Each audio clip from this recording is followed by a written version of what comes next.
guys? Alex here. Today we're going to be doing a oil change on my 2022 Dodge Charger RT. Now, is this type of thing going to give you extra horsepower and stuff like that? No, but it is the most routine thing that you want to do for your car in order to keep your motor going strong, right? So because this is a 5.7, we're going to be running 0W20, and my miles are almost at 75,000, so we're going to be using the high mileage full synthetic. I always run full synthetic in these things.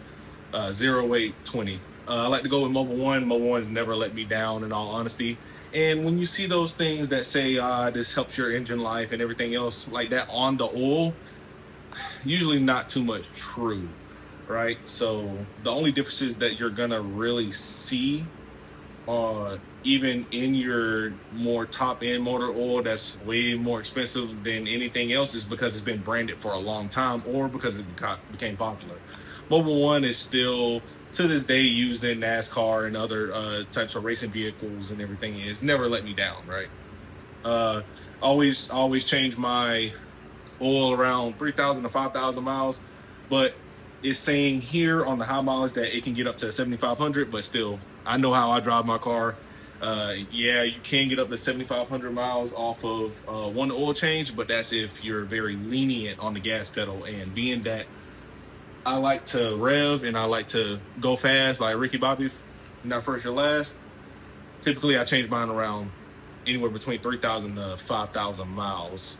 And always check it on the roll and everything. But let's go ahead and get started. I'm gonna show you the tools, what you need. Very simple process. The best investment to have are jack stands, right? Any type of jack stands and a low profile jack, because this car is on lowering springs, right? Now, the fact that I have ramps, I can't use my ramps on this car, especially in the front, because it is lower, and I also have a front diffuser on the vehicle. So I'm having to go with the jacks instead of my ramps that are in the corner right there. But all in all, still an easy process. We're gonna get that low profile jack up under the car, get it at about the middle of the bracket, or we're gonna be going from the sides. Either way is optional. All right, so let's go ahead and get it started. All right, guys, so what you're gonna need for this oil change is going to be your oil. For this car, it takes about 7 quarts to fill up off of empty after taking the oil filter off. One of the best investments that I've bought so far, because this isn't the only car's oil I change, I'll be changing other people's oil too, are some oil filter clamps, right?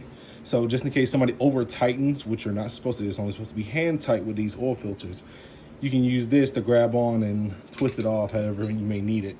You're gonna need a ratchet with a 5/8 fitting on it, right? I got a little extension on there just because I don't like my hand being too close to the oil pan, just in case it's still hot.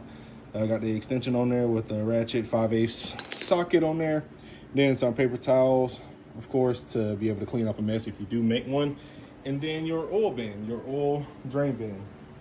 After I get done with the oil drain bin, I always take it to either O'Reilly's Advanced Auto Parts to dump it out in the oil container that they have out back or in the back of the store. It's all free, right? So these are all the things that you're gonna need in order to do an oil change. Let's get started. Now that we do have the car all jacked up, now it's time to get this oil bin into place.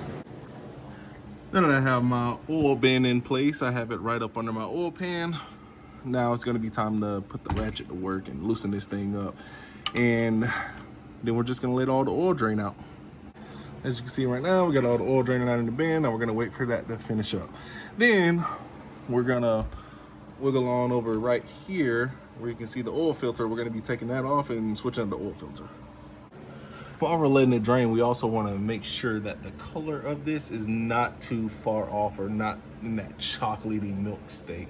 So right now you can see it's still kind of brown, still a light tint of kind of darker tint of brown. That's what we want, right? That's what we're looking at when we're draining this oil. If it's having that chocolate looking, maybe like watered mud, then we have a problem. It's going to be a coolant leak, and that's no bueno. That means we have a gasket to pop off, or a gasket to malfunction, and coolant is starting to mix in with the oil. But right now we're looking good, so thumbs up.